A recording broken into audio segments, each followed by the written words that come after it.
April 1995. Alamat kliniknya sekarang di Blood Clinic Rakit Sehat, Jalan Melati 6, nomor 5, Bumi Malaka Asri, Durensawit, Jakarta Timur. Alamat kantornya di Meltek Konsultindo Nusa. Pendidikan terakhirnya di ITB jurusan Elektro tahun 1981. Pengalaman kerja beliau adalah dari tahun 1976 hingga 1978 sebagai asisten dosen ITB, kemudian bekerja di PT Encona Engineering, Bandung Work Practice, PT Inco Indonesia, di Soroako Sulawesi Work Practice, PN Kertas, di Padalarang, Bandung. Dari tahun 1991 pernah menjabat di Division Head of Electrical Maintenance, Perum Otorita Jatiluhur. Dari tahun 1981 sampai 1991 bekerja di PT Arnan Pratama Konsultan sebagai Chief dari Construction Supervisor. Kemudian tahun 92 Pak Pit mendirikan PT Meltek Konsultindo Nusa dan masih aktif sampai sekarang sebagai Presiden Direktur. Kemudian tahun 2006 Pak Pit mendirikan Blood Clinic Rakit Sehat dan masih aktif sampai sekarang. Selanjutnya kepada Pak Pit Supardi, kami persilakan untuk memberikan paparan materinya selama 45 menit mulai dari sekarang. Baik, Mbak Seli, terima kasih atas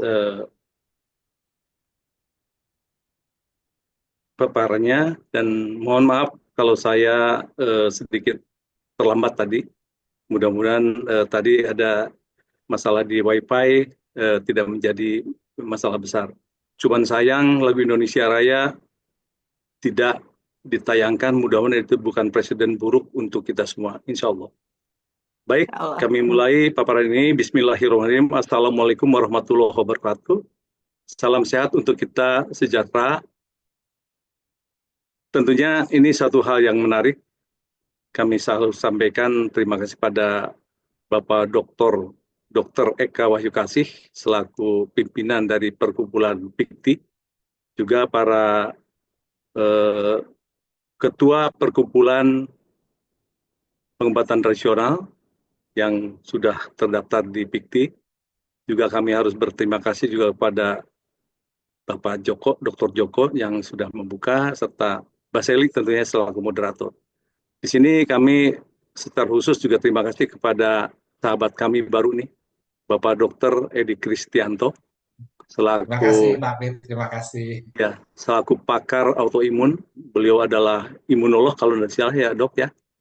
Beliau bukan Dok, saya herbalis. Oh, herbalis. Oke, ya. Baik. Dan namun sekarang menangani autoimun dan alhamdulillah beliau lulusan Trisakti ya, Dok ya. Saya ya, juga betul. Ya, kebetulan saya punya adik yang sekarang memimpin Trisakti. Jadi alumni beliau ada Profesor Dr. Kadarsa Suryadi. Itu adalah adik saya nomor 10. Wow, saya sendiri nomor 6. Ya, kami kesebelasan di keluarga kami. Baik, Dok. Itu prolog saya dan mohon maaf nih, Dok.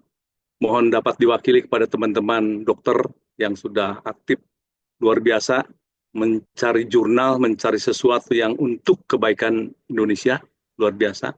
Dan di sini kami juga harus berterima kasih pada pemerintah yang sudah memberikan lahan kepada para masyarakat, rakyat yang boleh menyampaikan pendapatnya, karena menyampaikan pendapat itu sudah ada dilindungi oleh undang-undang, betul ya, Dok ya?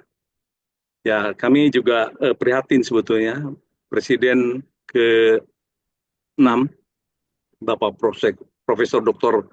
Susilo Bambang Yudhoyono pernah menyampaikan bahwa 2 juta orang Indonesia yang setiap tahun berangkat ke luar negeri untuk berobat. Luar biasa. 2005 itu. Kemudian Presiden yang berikutnya, Bapak Jokowi, menyampaikan juga hal yang sama. 2 juta orang juga.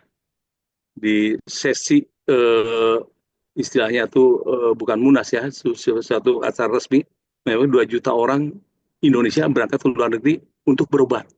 Dapat dibayangkan kalau satu orang datang ke luar negeri, entah itu Singapura, Malaysia, ke Australia, Jerman, Amerika, dan sebagainya, menghabiskan biaya 100 juta, bayangin 200 triliun uang masyarakat kita lari ke luar negeri. Betul ya dok ya? Ya, betul. Belum lagi istilahnya itu yang berobat di dalam negeri. Pasti mungkin 20 atau 30, mungkin 100 kali daripada yang berangkat ke luar negeri. Itu memprihatinkan sekali. Bahwa ada istilahnya itu, dulu waktu kita SD mungkin dokter masih ingat bahwa istilahnya itu rajin pangkal pandai, hemat pangkal kaya. Tapi saya akan rubah hari ini, rajin pangkal pandai, sehat pangkal kaya. Yes. Ya, karena kalau orang tidak sehat, itu minimal untuk dirinya itu menderita, keluarga yang menderita, lingkungan menderita, negara juga menderita. Bayangkan sekarang bagaimana kisruhnya BPJS yang merugi akibat kisruhnya kesehatan. Dan juga kami juga prihatin itu sekaligus juga mencoba memberanikan diri. Saya bukan dokter, saya seorang tukang listrik yang memberanikan diri karena sejak tahun 95 saya mendapatkan sesuatu yang alhamdulillah sampai saat ini kami kembangkan dan untuk membantu banyak orang. Dan di sini juga saya tidak riskan, tidak juga malu, tidak juga takut karena Menteri Kesehatan sekarang satu-satunya Menteri Kesehatan di Indonesia yang bukan dari dokter. Iya.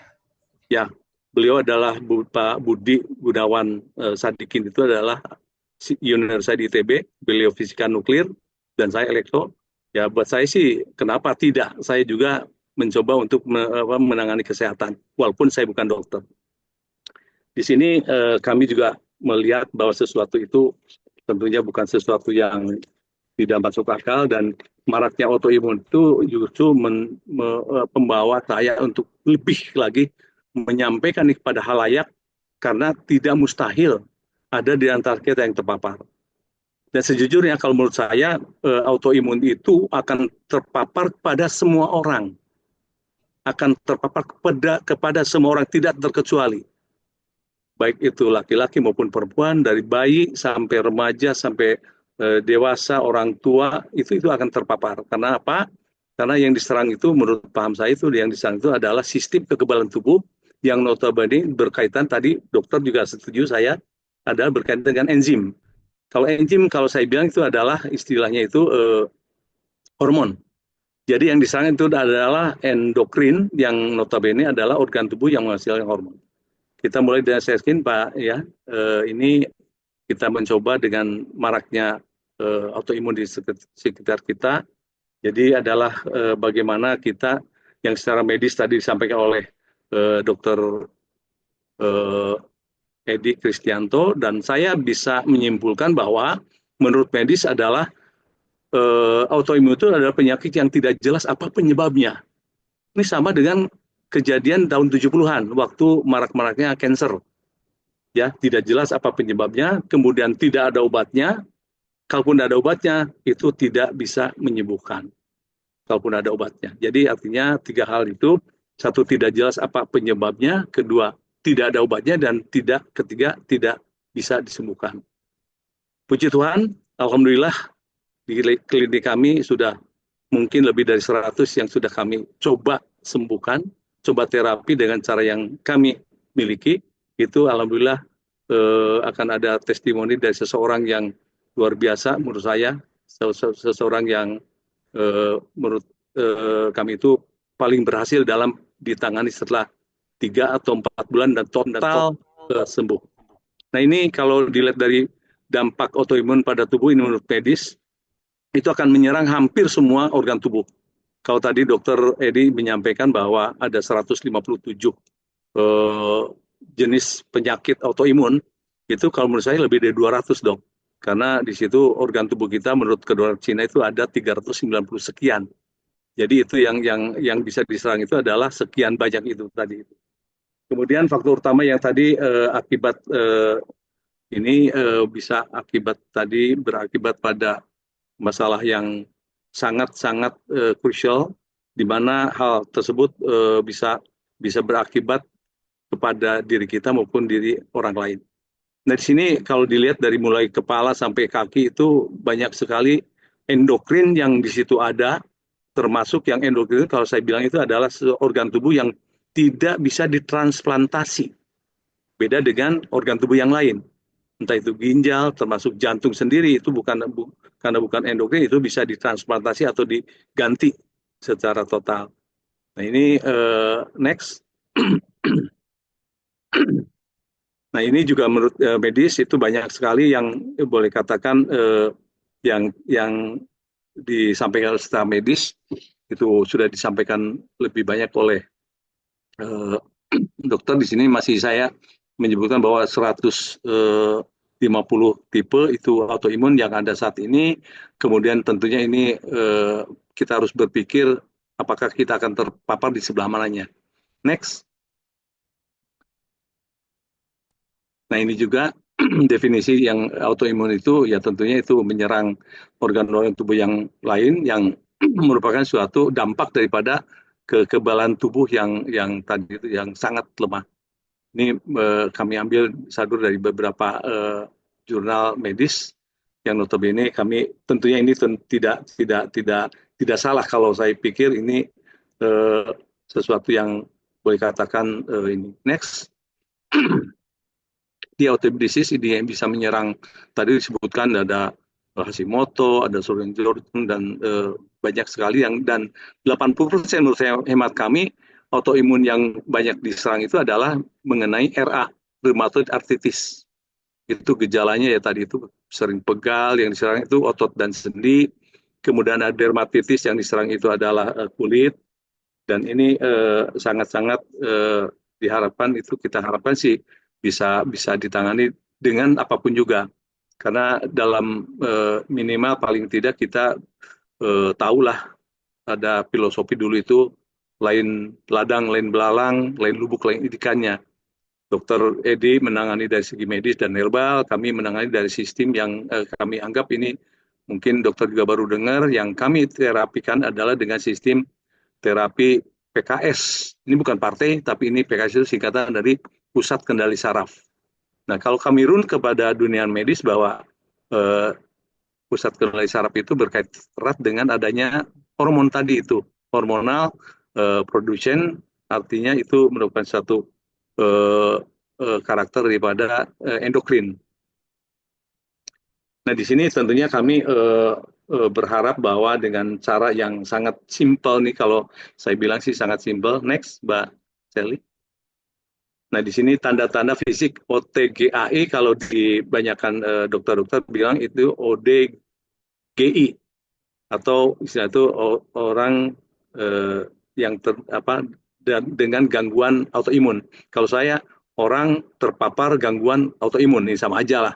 Itu 11-12 hanya istilah aja. Kemudian di sini kalau saya lihat secara simpel, kalau tadi dokter mengatakan bahwa untuk mengetahui adanya paparan autoimun itu biasanya melalui pemeriksaan laboratorium, melalui istilahnya itu anaprofile dan sebagainya. Itu sejujurnya itu memang sudah banyak dilakukan, bukan hanya di Indonesia, di luar negeri juga itu dilakukan. Cuman masalahnya itu selain mahal juga harus menunggu sampai kadang-kadang seminggu, bisa cepat 5 hari dan sebagainya itu sangat ini. Tapi kami mencoba untuk memaparkan apa-apa sih yang supaya kita minimal berjaga-jaga, minimal kita sadar apakah kita akan terpapar autoimun atau tidak. Pertama adalah memiliki gangguan pada masalah gigi berlubang. Ini salah satu contoh bahwa banyak yang datang ke tempat kami, saya tanyakan ada berapa gigi yang berlubang, ada 1, 2, 3, 4, dan 5, dan seterusnya. Itu dampak daripada gigi berlubang, itu merupakan tanda-tanda seorang akan terkena autoimun. Kemudian gangguan sinusitis. Nah, ini sinusitis jangan dianggap enteng menurut saya, karena sinusitis adalah gangguan di mana terjadi sumbatan di ujung batang hidung yang menutup aliran cairan cerebrospinal ke arah paru-paru, di mana cairan tersebut di dalam paru-paru dengan bantuan oksigen itu akan dikombinasikan, diintegrasikan untuk menyehatkan darah yang tadinya bersifat asam dengan cairan yang kalau tidak salah rasanya asin, itu akan dinetralisir dengan garam tadi sehingga tidak terlalu asam. Itu gangguan sinusitis. Kebanyakan yang kena autoimun adalah dampaknya itu adalah mengalami gangguan sinusitis walaupun tidak pernah disadarinya. Kemudian sistem endokrin pada kedua telapak kaki, sisi kaki. Ini terpaksa harus saya lakukan suatu ilustrasi.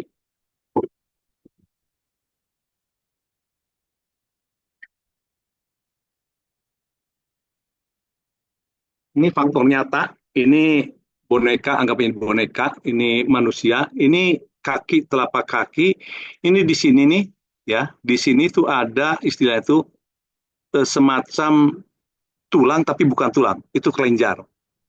Jadi manakala seorang akan terpapar atau sedang terpapar autoimun, di sini akan ada tonjolan tulang, baik kiri maupun kanan, di sini. Itu tandanya orang sedang mengalami proses autoimun tadi itu. Seringkali orang tidak sadar, tapi saya tahu persis itu udah hampir-hampir saya buat jurnal bahwa itu adalah tanda-tanda istilahnya itu gangguan dari pada autoimun. Kemudian yang keempat adalah adanya lingkaran hitam di sekitar lutut atau tempurung sebesar sini nih. Coba perhatikan sekarang Bapak pemirsa ini, Bapak Ibu sekalian, perhatikan di lutut sendiri, jangan lutut orang lainnya. Di sini ada lingkaran hitam yang warnanya berbeda dengan di bawahnya maupun di atasnya. Ya, lingkaran hitam ini di sekitar lutut. Di sekitar lutut masing-masing kiri dan kanan biasanya itu berwarna agak gelap. Itu tanda-tanda seseorang kena gangguan autoimun. Kemudian yang kelima adalah adanya kekerasan otot di bagian betis. Nah itu kalau yang saya bilang itu ya udah kena, pasti kena rheumatoid arthritis. Di situ sangat keras dan sangat kebas. Kerasnya bukan berarti bagus. Artinya di dalam otot yang ada kapiler darahnya itu darahnya sendiri tidak mengalir. Padahal orang sehat itu adanya tandanya aliran darah tadi itu. Kemudian adanya gangguan penglihatan. Banyak anak-anak yang kena autoimun misalnya sudah pakai kacamata walaupun belum waktunya. Kemudian lagi ada sistem pencernaan. Nah, ini yang banyak diderita oleh banyak pihak yang terkena gangguan autoimun. Kalau dirunut nomor 7 itu terakhir, tapi menurut saya itu yang paling penting. Karena apa? Karena orang yang sehat adalah orang yang bisa menjaga sistem pencernaannya. Atau yang istilah itu yang bisa menjaga kesehatan lambungnya, itulah orang yang akan sehat walafiat. Nah dari situ kalau saya simpulkan dari nomor 7 adanya gigi berlubang, sinusitis, ada sistem tadi itu yang di telapak kaki itu tanda-tanda itu bukan tulang sebenarnya, itu kelenjar yang saya anggap itu sebagai terminal daripada endokrin. Kalau itu menurut paham saya, maaf. Kemudian ada warna yang berlainan dengan di sekitar tempurung lutut. Kemudian ada kebas atau keras di antara betis, termasuk juga otot paha. Kemudian adanya istilah itu gangguan penglihatan atau mata sebelum waktunya, dan kemudian di gangguan pencernaan. Kalau saya simpulkan bahwa ini adalah berakibat atau yang entah itu akibat atau yang mengakibatkan itu adalah karena adanya pengentalan darah. Jujur, saat ini kita mengalami pengentalan yang luar biasa. Apalagi setelah COVID itu, sesuai jurnal tahun 1920, 100 tahun yang lalu kira-kira setelah ada flu Spanyol, flu di Spanyol itu bahwa semua akan terpapar adanya pengentalan darah. Makanya sekarang itu luar biasa, banyak orang sakit, mudah flu, batuk, pilek, dan sebagainya itu karena apa? Karena tadi pengentalan darah yang luar biasa. Nah, dengan pengencer darah yang berbasis aspirin juga harus hati-hati, karena dengan aspirin itu akan melemahkan vessel atau pembuluh darah, sehingga terjadi adanya kebocoran pembuluh darah. Nah, kalau sudah bocor di kepala atau di bagian otak itu kira-kira ya paling tidak ada kena serangan stroke lah. Sehingga mohon maaf kalau seandainya saya lancang, Saya bukan apa-apa karena saya pengalaman kami dengan berbagai penyakit yang datang ke tempat kami yang bukan hanya autoimun, semua mengkonsumsi pengencer darah, selain untuk hipertensi dan sebagainya. Jadi mohon maaf kalau tadi itu istilah itu hanya ilustrasi. Next. Ini berikutnya adalah kalau saya lihat itu ada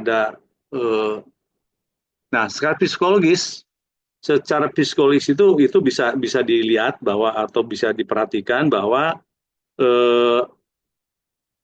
untuk yang bermasalah itu rata-rata tingkat emosinya sangat tinggi, kadang-kadang kesinggung sedikit aja marahnya luar biasa. Kemudian bersifat perfeksionis, itu positifnya sebetulnya. Orang yang autoimun rata-rata cerdas, rata-rata pinter, cenderung malah perfeksionis. Tapi jangan salah, itu positif tapi ada negatifnya juga. Kalau di lingkungannya sendiri tidak perfect, itu mereka akan dongkol, marah, dan sebagainya. Itu harus hati-hati. Jadi di sisi satu positif, sangat perfeksionis, tapi di sisi lain adalah akan dampak kalau sekitarnya itu tidak baik lah gitu kan. Kemudian ini kadang-kadang sulit dalam menentukan atau memilih teman, sahabat, bahkan pasangan hidup. Itu juga sangat pilih-pilih. Jadi artinya dalam sosial pergaulan itu juga harus hati-hati karena ini bisa memicu pertengkaran, perselisihan dan sebagainya. Kemudian pengidap autoimun rata-rata memiliki kepandaian, tadi itu saya sudah singgung bahwa sangat pandai, cerdas, bahkan perfeksionis. Kemudian ini bersikap individual dan sangat sulit untuk bergaul. Ini juga harus hati-hati karena kadang-kadang cepat tersinggung dan sebagainya. Kemudian merasa cepat capek atau lelah, tadi sudah sampai oleh dokter bahwa itu semata-mata karena memang nafasnya sudah Senin Kemis. Itu akibat adanya gangguan daripada pencernaan. Di mana pencernaan itu berkaitan erat dengan adanya asam lambung, di mana kalau asam lambung meningkat, dampaknya akan turunnya oksigen tubuh. Pada oksigen tubuh itu sangat penting dan sangat diperlukan untuk mengencer darah secara alami. Ya, jadi dengan tadi itu mudah capek itu seringkali dikonotasikan bahwa kurang gizi lah, kurang sehat lah, tapi itu sebetulnya adalah karena kekurangan oksigen tubuh. Kemudian sini adalah masalah malas beraktivitas termasuk olahraga ya, tentunya dengan tadi malas-malasan itu jangan olahraga. Istilahnya itu udah bergerak aja berjalannya sangat mendera, sangat menyiksa dirinya. Jadi dari hal yang tanda-tanda psikis itu adalah tadi itu emosi yang tinggi, kadang-kadang bersifat perfeksionis yang berlebihan, sulit memilih pasangan dan sebagainya, termasuk juga tadi itu cepat capek dan sulit untuk beraktivitas dengan olahraga tubuh. Next. Nah, dampak negatif pengobatan OTGI berdasarkan ini yang sering kami temukan, sering kami wawancara terhadap pasien-pasien yang sudah pernah ditangani oleh medis, sering mengalami depresi. Sehingga dilakukanlah pengobatan dengan antidepresan. Kemudian gangguan ginjal sudah pasti. Dari Dr. Edi sudah menyampaikan bahwa obat itu ada dampak sampingnya, efek sampingnya. Saya nggak munafik. Saya juga keluar dari dokter bahwa obat is obat. Obat bukan racun, tapi bisa jadi racun. Nah, kapan jadi racun adalah pada saat darah kita tidak mempunyai stamina yang cukup. Artinya kental, dingin, dan lambat. Nah, sedangkan darah yang punya stamina itu harusnya hangat secara alami, encer secara alami dan lancar. Sehingga tidak membebani kerja daripada jantung. Nah, seringkali yang terpapar autoimun itu jantungnya bengkak lah, klep jantungnya bocor lah dan sebagainya. Itu karena tadi itu dampak daripada kinerja jantung yang terganggu akibat adanya pengentalan darah. Ibarat motor listrik yang harus mengalirkan atau pompa listrik harus mengalirkan air bersih dengan harus mengalirkan pompa bekas oli bekas. Itu pasti berat yang bekas itu dampaknya mengapa terjadi pembengkakan jantung. Kemudian kulit terlihat kusam. Nah, ini baru aja tadi pagi saya kedatangan calon mahasiswi lah, wanita usia ya 17 tahun. Ini saya pikir ini anak ini kenapa gitu kan. Mukanya tuh kusam, bukan hitam ya, kusam. Jadi kalau ibarat mobil yang catnya itu cat yang dop ya, sama dengan mobil tentara yang catnya bukan yang glossy tapi yang itu seperti itu. Nah, setelah saya itu selidiki dan saya temukan beberapa tanda yang tadi itu, baik itu di bagian sinusnya, kemudian bagian kakinya, dan di sekitar tempurungnya, saya bilang, saya sampaikan orang tuanya bahwa ini autoimun. Dan setelah kebetulan orang tuanya mengakui bahwa saya juga autoimun, saya juga penyintas autoimun dan sebagainya. Nah, ini salah satu yang kami temukan baru tadi pagi. Jadi kulit yang kusam atau kulit yang kering itu karena dermatitis itu akibat tadinya adanya gejala autoimun. Kemudian sering mengalami gangguan ketidakteraturan massa dan kualitas darah menstruasi. Nah, ini juga jangan dianggap enteng. Seringkali menstruasi itu sebetulnya sejatinya menstruasi adalah hadiah atau anugerah dari Tuhan Yang Maha Kuasa untuk para wanita. Karena Tuhan tahu persis bahwa wanita itu adalah kaum yang lemah, sehingga harus dibantu dengan cara tadi itu meregenerasi darahnya melalui menstruasi itu. Dalam satu kali menstruasi biasanya keluar 50-60 cc. Tapi banyak yang sekarang itu terjadi adalah keluarnya itu cuma 10-15 cc. Ujung-ujungnya darah yang tersisa itu adalah menjadi akumulasi dengan darah yang mengalir, dan itu akan menjadikan darah yang kotor dan sangat kental. Kemudian kasus yang lain adalah kelumpuhan banyak diderita oleh konsumsi obat, maaf kalau saya sampaikan, metil yang berlebihan. Itu saya menangani bulan puasa tahun lalu. 2 anak usia 11 tahun dan usia 16 tahun dirawat di rumah sakit, yang satu swasta, yang satu pusat jantung di kota Jakarta. Itu maaf kalau tidak saya sebutkan bahwa itu sampai datang ke rumah itu dengan kursi roda dan kondisi lumpuh. Dua-duanya wanita.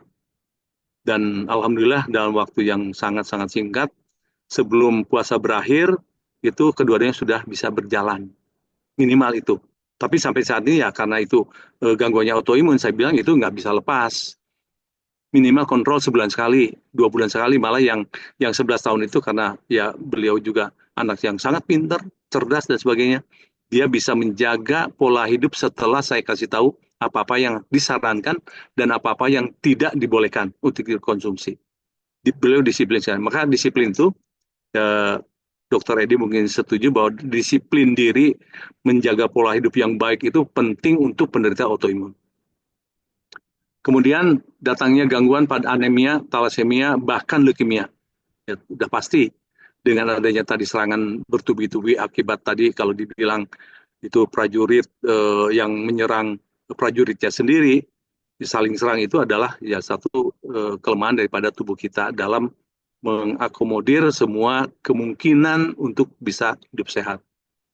Kemudian ini mengalami turunnya nafsu makan. Jujur, ini rata-rata yang sakit bukan hanya autoimun sebetulnya. Kalau begitu sakit, darah kental, itu lidah itu mengalami satu kekeluhan.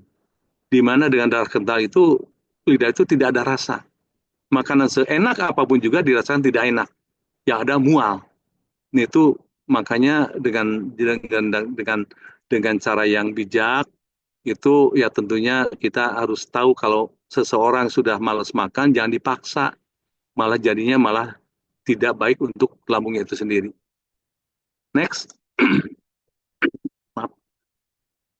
Interaksi untuk orang yang terdampak gangguan autoimun, ya tentunya ini menentukan jenis gangguan penderita autoimun, yang rata-rata itu kebanyakan sih, pertama adalah gangguan pencernaan, udah pasti itu. Makanya tanda-tandanya adalah kaki itu dingin, tangan dingin, termasuk termasuk pelipis dan apa istilah itu ini tuh dingin, itu akibat adanya gangguan terhadap aliran darah yang sehat. Kemudian melakukan pengamatan fisik untuk menentukan prioritas penanganan tahap awal. Artinya ini satu hal yang bersyukur saya mendapatkan sesuatu ilmu bahwa dengan satu titik aja itu kami bisa mengetahui autoimunnya ke arah mana. Dan itu sudah kami lakukan thousands dari pasien yang kami sudah lakukan, dan itu alhamdulillah sangat-sangat membantu mereka, minimal meringankan, bahkan banyak yang sudah sembuh total. Yang kalau tadi dibilang medis itu tidak ada obatnya dan tidak disembuhkan, alhamdulillah di tempat klinik kami itu banyak sudah bisa disembuhkan. Kemudian pemberikan acuan atas pantangan yang harus diperhatikan. Ya, pantangannya itu jujur, satu, saya bukan mengharapkan sesuatu yang berlebihan. Saya tidak merekomendasikan minum air dingin maupun memakan makanan dingin yang suhunya di bawah suhu badan kita. Nah, itu sangat-sangat penting. Kalau saya belajar ke Tibet itu, mereka bilang bahwa air dingin itu akan menimbulkan pankreas. Sedangkan pankreas adalah endokrin yang menghasilkan insulin. Sehingga insulinnya tidak tumbuh, yang tumbuh adalah glukosenya.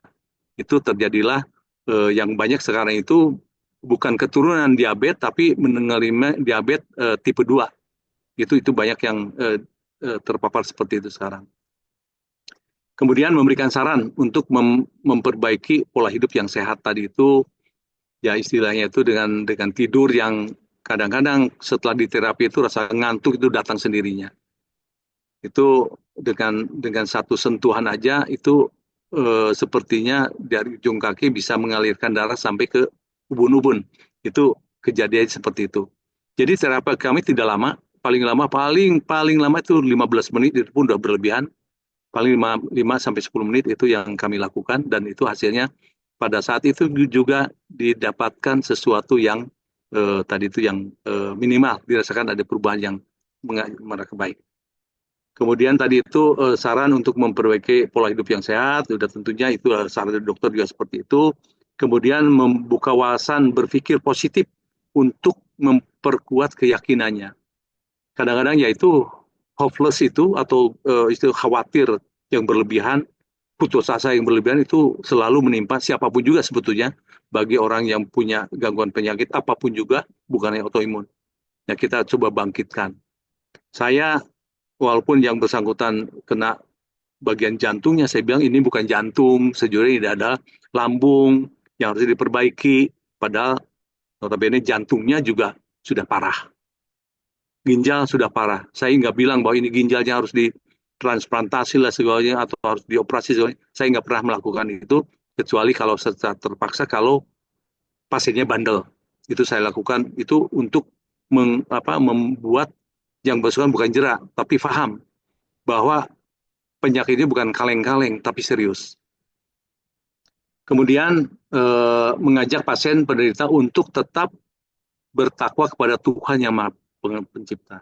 Karena ya Tuhan sebetulnya, kadang-kadang saya pernah kecewa dengan salah satu orang keluarga pasien sebetulnya, bahwa kalau gitu Tuhan tidak adil, dia bilang. Kenapa kami yang maaf gitu ya, tidak berkecukupan dalam bagi ekonomi, kami tidak mengerti paham tentang penyakit, anak kami menderita seperti itu. Saya bilang Tuhan tidak salah. Tuhan tidak pernah menciptakan sesuatu yang salah. Yang salah adalah orang tuanya. Karena kalau tadi dokter bilang hanya 5-10% akibat genetik, saya bilang lebih dari itu. Saya bilang itu 70% lah, karena genetik daripada orang tua. Jujur itu sudah kami telah bahwa rata-rata yang kena autoimun, dan kami sudah perbaiki, orang tuanya juga mengalami autoimun tersebut. Ya, jadi itu saya tidak berlebihan kalau saya bilang itu akan terpapar itu, ya bukan mustahil, ini kita akan semua akan terpapar, termasuk yang tadi orang tua. Nah, kenapa orang tua terpapar ini? Maaf ini ada semacam kekecewaan saya terhadap pemerintah yang dulu banget itu adanya sistem kontrasepsi. Kontrasepsi itu jujur, apalagi yang hormonal, suntik KB, pil KB maupun inflan atau susu KB, itu akan menjadikan darah si wanita tersebut yang sudah diberikan suatu terapi hormon tersebut mengalami pengentalan darah. Itu dampaknya bukan hanya masalah yang bersangkutan sehat, malah tidak sehat. Lebih banyak lagi yang mereka tuh akhirnya bercerai. Karena apa? Karena istilahnya itu si wanita itu tidak merasakan sesuatu lagi yang seharusnya dia miliki. Itu kadang tidak disadari. Saya sudah presentasi atau sudah membuat buku malah bagaimana dampak daripada eh, kegagalan, saya anggap aja kegagalan dari program KB yang menggunakan hormonal. Masih ada cara lain kok, pakai istilah spiral atau pakai karet KB atau pakai sistem kalender, itu masih bisa dilakukan, tapi tidak merusak sistem hormon daripada tubuh wanita kita. Nah, tidak berlebihan kalau saya bilang bahwa kalau kami Muslim, sholat adalah tiangnya agama, wanita adalah tiangnya negara. Nah, kenapa negara kita terpuruk dalam kondisi yang tidak baik-baik saja? Karena wanitanya banyak yang sakit. Jujur, saya mendingan belak-belakan di sini. Saya syukur-syukur dipanggil ke pemerintah, kita diskusi lah, kita terbuka lah. Kita anak bangsa ingin melihat NKRI yang subur, makmur, damai, sejahtera, ekonomi bagus, dihormati oleh negara lain, bukan negara yang istilah itu hanya menerima sebagai konsumen, tapi kita juga harus jadi pionir di negara kita ini, di dunia ini. Next. Jadi tadi itu terapi yang terintegrasi kami lakukan bukan sesuatu yang baru sebetulnya, kami sudah lakukan sudah lebih dari hampir 20 tahun, tapi kami mendapatkan titipan itu sudah hampir 30 tahun. 1995 kami mendapatkan, kalau harus saya sampaikan bahwa kami mendapatkan titipan ini sejak kami mengantar ibu kami ke haji, kami mendapatkan sesuatu di situ. Kami tidak memintanya, kami mendapatkan gips dari Tuhan Yang Maha Kuasa. Nah di sini contoh pengobatan autoimun tentunya tadi itu disampaikan bahwa dengan tadi cara yang kasih steroid, MTX, yang dokter juga mengakui bahwa itu ada dampaknya, pasti ada dampaknya. Dan mohon maaf kalau misalnya itu baik, itu yang saya dengar sih sekali injeksi itu di atas 20 juta. Itu jujur bagi orang yang kaya sih oke aja. Tapi dilakukan sebulan sekali atau 2 bulan sekali paling lama. Karena dengan preparat atau obat tersebut sejujurnya itu akan rilis dengan rilisnya darah kita. Yang darah kita kalau tidak salah 21 hari sekali ganti. Kalau tadi dokter bilang bahwa setiap berapa hari sekali kulit kita ganti, memang tidak kelihatan gantinya seperti apa sih gitu kan, nggak seperti kita mengupas bawang ya. Tapi kalau darah kita secara normal, bagi orang yang sehat, 21 hari sekali ganti. Jadi dengan obat yang tadi itu dimasukkan ke dalam sistem darah, peredaran darah, itu setelah 21 hari udah nggak ada maknanya lagi. Itu juga mohon istilahnya itu kita harus hati-hati dalam mengkonsumsi itu dan memberikan hal tersebut. Lebih baik kita yang menggunakan sesuatu yang mungkin lebih ringan, risiko baik ekonomi maupun dampaknya. Kemudian ya tentunya ini banyak yang istilahnya itu memberikan suatu obat autoimun atau obat-obatan untuk penyakit lain yang juga sangat berlebihan ya. Tentunya ini kadang-kadang juga tidak disesuaikan dengan kondisi pasien itu sendiri. Kadang-kadang dokter hanya menyampaikan bahwa ini ada alergi enggak. Ya, cuma itu aja. Alergi adalah salah satu bentuk autoimun sebetulnya. Dermatitis, gatal-gatal misalnya. Nah itu juga seringkali ditemuin pada seorang anak yang hampir atau akan mengalami gangguan tadi autoimun. Kadang-kadang tiap malam itu udah ada AC juga gatal-gatal di istilah di punggungnya, minta digarukin segala macam, itu kadang-kadang mengganggu tidurnya, juga mengganggu tidur pendampingnya, orang tuanya misalnya. Kemudian ada sebetulnya banyak yang harus dilakukan. Ada tadi itu kalau saya bilang tadi itu kunci daripada orang hidup sehat itu, apalagi yang sudah terpapar autoimun, hindari es, kemudian hindari gula, hindari karbo yang berlebihan. Bukan tidak boleh makan karbo, boleh, asal tidak berlebihan. Gandum yang dulu dianggap bagus, terigu dianggap bagus, sekarang tidak bagus lagi karena itu karbo dengan sedikit gula. Untuk orang yang terpapar penyakit apapun juga, yang sistem estrogennya menurun, itu akan menjadikan karbo dan sedikit gula menjadi lemak. Nah, lemaknya lemak nabati itu sangat sulit dicerna. Lebih baik lemak daripada hewan. Lemak hewan kalau dicerna dengan tadi itu dinaikin suhu darahnya 1-2 derajat, itu bisa membakar lemak itu sendiri dan menjadikan lemak yang terbakar itu menjadi kalori atau energi. Itu yang bisa kami sampaikan, bahwa tentunya sesuatu bisa dibicarakan. Kalau kami menganggap ini yang paling baik, tidak. Saya akui masih ada yang lebih baik. Ya, tentunya teman-teman yang dari perkumpulan yang lain, dari Toina dan sebagainya, itu yang masing-masing tadi itu. Lain ladang, lain belalang, lain lubuk, lain ikannya. Masing-masing orang punya cara. Nah, cara itu akan bisa kita nilai baik tidaknya setelah kita mendapatkan informasi dari penyintas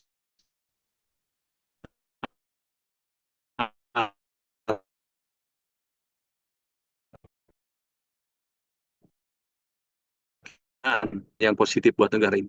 Next, masih ada slide yang lain, Mbak Selvi. Nah, ini menurut tadi itu, menurut gangguan yang tadi itu rheumatoid arthritis yang 80%, ada juga yang mengalami dermatitis dan sebagainya, termasuk juga gangguan mata, ginjal dan sebagainya, itu karena yang terserang akibat darah kental.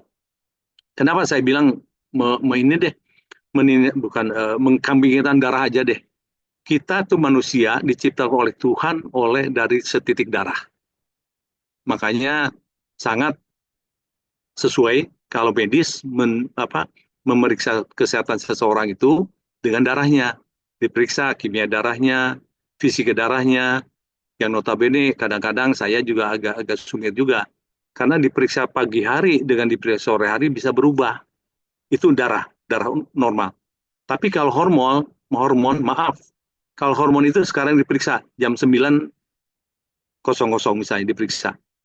Nah, setelah itu suruh istirahat. Nah, jam 9:15 diperiksa lagi dengan darah yang sama, diperiksa ulang misalnya. Itu bisa berubah total. Karena darah hormonal itu sangat terpengaruh oleh sistem emosional. Siapa tahu selama 15 menit itu misalnya dia cerita ke isinya, kok sakit ya, diperiksa hormon itu harus banyak lagi darahnya, bla bla bla bla. Istrinya bilang, makanya kamu hidup sehat, dan diomelin sama istrinya. Itu terjadi perubahan emosional. Maka dalam waktu yang singkat, dalam waktu yang hanya 15 menit, kalau periksa hormon itu kadang-kadang akan berubah hasilnya. Ini yang kami pahami dan kami sudah buktikan kepada beberapa pasien, dan itu memang diakui bahwa akibat pemeriksaan hormonal itu ya bukannya tidak bisa, itu akan bisa mengurangi akurasi daripada nilai penelitian di laboratorium tersebut. Next.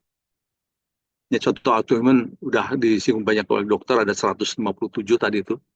Hal yang perlu dicurigai apakah itu autoimun atau tidak, ya tentunya ini adalah curigai saat Anda mengalami nyeri haid. Ini kebanyakan, lebih dari 60% wanita yang masih atau yang baru mengalami menstruasi atau yang sudah mengalami sakit yang luar biasa, kolik. Itu harus diwaspadai itu. Salah-salah nanti kalau sudah berumah tangga, misalnya yang masih gadis itu setelah berumah tangga punya gangguan, sulit punya keturunan.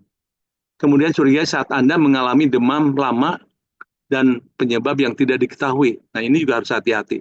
Demam jangan dianggap enteng sekarang.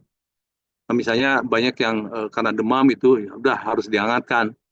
Bukan lari-lari, malah dia beli sasetan yang jahe, kopi jahe. Itu malah demam itu tidak mustahil kita terjadi infeksi di dalam usus. Ditambah jahe, dia bukannya sembuh, malah iritasi di dalam usus itu sendiri. Jadi harus waspada. Kemudian muncul bercak kulit dan tidak lekas membaik. Itu juga salah-salah yang itu bercak-bercak di kulit yang memerah misalnya kan. Yang palingnya adalah gatal-gatal gitu, itu salah satu. Kemudian munculnya kelainan pada rambut maupun rongga mulut. Nah, ini tadi saya nggak tersinggung, Dok. Tadi rontok rambut, saya sih nggak rontok, yang udah botak dari dulu ya gitu ya.